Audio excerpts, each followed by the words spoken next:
दोस्तों, यह कहानी रजत की है। रजत वह लड़का जिसका जीवन मात्र सुंदरता और धन के समीप रहा।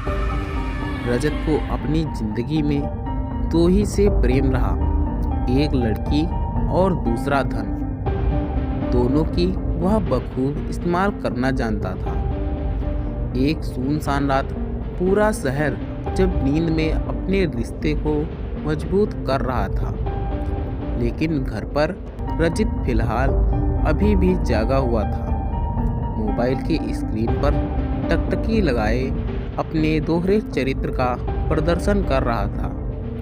एक चरित्र में वह सोच उजागर कर रहा था जिसमें धन हो और उसके इर्द गिर्द लड़कियों का जमावड़ा लगा हो। दूसरी ओर वह डिम्पल से बात कर रहा होता है। डिम्पल उसकी गर्लफ्रेंड का नाम था। यह उसकी 12वीं गर्लफ्रेंड थी। वह हर एक लड़की के साथ 3 से 4 महीने का वक्त ही बिताता था। डिम्पल बेहद अमीर परिवार से ताल्लुकात रखती थी।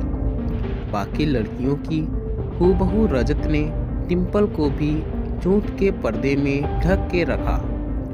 उसने डिम्पल के समक्ष अपने माता पिता की वह छवि प्रस्तुत करी जो उन्होंने कभी निभाई भी नहीं थी। कहते हैं ना कि किसी की छवि को धूमिला करना बेहद आसान है, बल्कि उनका नाम बताना कठिन। उस अंधेरी रात में कुछ अनसुनी घटना भी संबंध जुड़ा था, जिसकी शुरुआत रजत से ही हुई थी। 12:45 की आखिरी छुक अमूमन रात एकदम शांत होती है। सभी जीव जंतु रात के स्वप्नलोक में खुद को झोंक चुके हैं। रात के इस शांति में सिर्फ घड़ी की टिक टिक ही सुनाई देती है, जो उस रात 12:45 का समय दिखा रही होती है। रजत अभी भी फिलहाल फोन पर व्यस्त होता है। खिड़की के बाहर चांद की रोशनी आज कुछ धीमी है। ठंड भरी शीतल हवा खिड़की के दरवाजे में बनी पतली सी जगह से हवा गुजरते हुए रजत को ऐसा महसूस करती है कि कोई उसे छू रही है और अपने कोमल हाथ से उसे अपनी ओर बुला रही है। तभी अचानक रजत के कानों में एक प्रेम से लबरेज आवाज आती है, रजत, तुम सिर्फ मेरे हो, मैं तुम्हें खुद से दूर नहीं होने दूंगी। रजत यह सुनकर काफी घबरा गया। उसने डर के मारे अपना फोन बेड पर रखा और खिड़की की तरफ भागा, लेकिन खिड़की से कोई नहीं दिखा। वह जैसे ही खिड़की फिर से बंद कर वापस बेड की तरफ मुड़ा, चांद की रोशनी में एक परछाई से उसका सामना हुआ। उस परछाई का हाथ उसके गर्दन को दबोचा और उसे फर्श से कुछ इंच ऊंचाई पर लाकर फिर से फर्श पर जोरों से पटककर फर्श की धूल पर लाकर डाल देती है। वह उसी वक्त बेहोश हो जाता है और होश में आने के लिए सूर्य के प्रकाश के आने तक का समय लेता है, यानी कि सुबह होने तक। रजत की अपने माता पिता से बिल्कुल भी नहीं बनती थी। वह हर समय किसी न किसी विषय पर अपने माता पिता से विवाद कर देता था। उसके जीवन में रिश्ते का कोई मूल्य न था। वह अपने माता पिता को मात्र एक एटीएम मशीन समझता, जिनके वह धन को इस्तेमाल कर सके। अगली सुबह भी यही हुआ। उसने होश में आने के बाद अपने साथ हुए पिछली रात की घटना को स्मरण करने लगा, जिससे उसके माथे पर चिंतित रेखा के साथ पंखा चलने के बावजूद पसीने से भीगा हुआ था। रजत उसी अवस्था में घबराकर अपने पापा के पास पहुंचता है। वह इतना घबराया हुआ होता है कि उसके मुख से उसके शब्द भी अच्छे नहीं निकल पा रहे थे। वह अपने पिता से वह बातें बताना चाहता है, लेकिन कुछ कह नहीं पाता। उसके पापा उसको गुस्से में देखते हैं और कहते हैं कि कुछ बोलेगा या हमेशा की तरह कुछ सुनाना आया है। रजत के चेहरे के भाव अब डर की जगह गुस्से में बदल गए और उसी स्थिति में अपने पापा को ही सुना दिया और गुस्से में वह घर से निकलकर अपने कॉलेज में पहुंचा, जहां उसका इंतजार उसका दोस्त और डिम्पल कर रही थी। उन दोनों को उसने अपने साथ हुई घटना को बताया।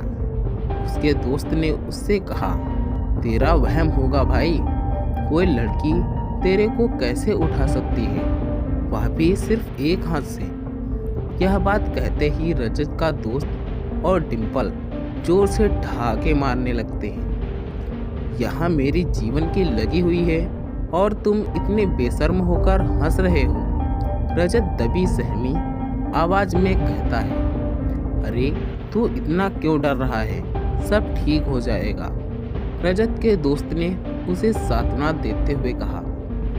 लेकिन रजत ने अपने मन में यह ठान लिया था कि वह अब अपने घर नहीं रुकने वाला, सब छोड़कर कहीं दूर चला जाएगा। रजत का यह फैसला सुनकर उसका दोस्त उसे रुकने की सलाह देता है और कहता है कि रजत को अपने परिवार को अकेले छोड़ने की ख्वाहिश नहीं रखनी चाहिए। लेकिन वह ठान चुका था कि उसे अपने परिवार से कोई मतलब नहीं है। वह यही सोचता था कि उसके परिवार उससे प्रेम भाव नहीं रखते। इस पर डिम्पल कहती है कि अगर तुमने नक्की कर लिया है तो आज रात को तुम मेरे साथ मेरे शहर लखनऊ चलना, वहाँ अपनी नई जिंदगी शुरू करना। रजत को डिम्पल का सुझाव राज आ जाता है। रजत ने डिम्पल के कहने पर घर से अपना बैग को सही तरह पैक कर चंडीगढ़ रेलवे स्टेशन पर पहुंच जाता है। डिम्पल ने उसे प्लेटफॉर्म नंबर 4 पर आने को कहा था। रजत 10 बजे छुपकर अपने घर से प्रस्थान करता है। उसे बाहर जाने में अजीब लगता है। रजत का यह रात बाकी रात से अलग होती है। मौसम में सर्द हवा की मौजूदगी तो होती है, लेकिन फिर भी रजत को घुटन महसूस कराती है। जैसे ही समय का पहिया रात के 12:45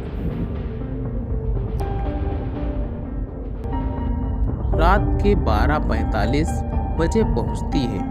प्लेटफॉर्म पर एक ट्रेन की एंट्री होती है। रजत पूरा घबराहट से भरा होता है। डिम्पल अभी तक रेलवे स्टेशन नहीं पहुंची हुई थी। स्टेशन भी पूरी तरीके से किसी शमशान घाट का रूप धारण कर चुका होता है। रजत को कुछ समझ नहीं आ रहा होता। डिम्पल का इंतजार करते हुए उसने इधर उधर हर दिशा में अपने चश्म को दौड़ाया, लेकिन डिम्पल कहीं नहीं दिखी। तभी फिर से एक ध्वनि रजत के कानों में गूंजती है। रजत, मेरा इंतजार कर रहे हो? यह वही आवाज़ थी जिसे रजत ने अपने रूम से सुनी थी। इसमें भी वही भाव की दस्तक थी। फिर वह आवाज़ एक भयंकर हंसी के वस्त्र पहन लेती है। रजत अपना होश खो चुका होता है।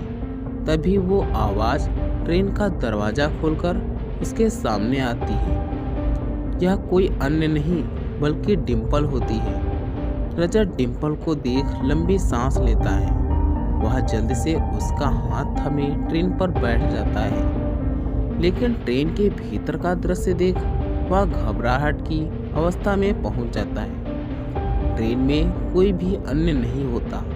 रजत डिम्पल के इस बारे में पूछता है तो डिम्पल उससे कहती है कि यह ट्रेन स्पेशल है जो केवल एक बार चलती है हफ्ते में। जिस डिब्बे में वह बैठे हैं वह महंगा है, इसलिए कम ही लोग सफ़र करते हैं। रजत डिम्पल की बात मान जाता है। ट्रेन में घुसते ही डिम्पल उसे कहती है कि उसे बाथरूम जाना है, तो रजत अपनी सीट पर बैठे। रजत जैसे जैसे अपनी सीट पर जा रहा होता है उसे कुछ जानी पहचानी कई लोगों की बातें सुनाई देती हैं जिससे वह कभी अवगत होता है। उसने वही आवाज़ पहले भी सुनी होती है। उसे लगता है वह काफ़ी थक गया है, इसलिए खाली ट्रेन में से आवाज़ आ रही है। वह अपनी सीट पर बैठने के लिए पहुंचता है तो वहां एक लड़की घूंघट ओढ़े जोर से आंसू बहा रही होती है। रजत उस लड़की से पूछता है कि वह क्यों रो रही है, तो जवाब मिलता है कि उस लड़की का किसी ने रेप किया है और उसका आरोपी बाथरूम गया है। रजत उस लड़की को चेहरा दिखाने के लिए कहता है ताकि वह मरहम पट्टी लगा सके। जैसे ही लड़की घूंघट ऊपर करती है, उसका चेहरा देख रजत चकित रह जाता है। वह अपना बैग ज्यों का त्यों रख बाथरूम के तरफ भागता है और जोर से डिम्पल को पुकारता है। डिम्पल तो नहीं होती, लेकिन उसका बाथरूम में इंतज़ार वही लड़की कर रही होती है। वह अपना होश पूरी तरह से खो चुका होता है। उस लड़की से जान बचाने के लिए वह ट्रेन से कूद जाता है। इसी में उसकी जान चली जाती है। आखिर में उसका फ़ोन जो डर के मारे वह ट्रेन की सीट पर भूल जाता है, उस समय एक मैसेज आया होता है जिस पर लिखा होता है, सॉरी जान, मैं तुम्हें बताना भूल गई थी। मेरा अपने शहर जाने का प्रोग्राम कैंसिल हो गया था। दोस्तों के साथ डिस्को में गई थी। होप तुम समझोगे। Love you. तो दोस्तों, ये थी हमारी आज की कहानी। अगर यह कहानी आपको पसंद आई है तो कृपया हमारे चैनल को सब्सक्राइब करें। दोस्तों, ऐसी ही और हॉरर कहानियाँ सुनने के लिए हमारे चैनल को सब्सक्राइब करें। धन्यवाद दोस्तों। Thanks for watching this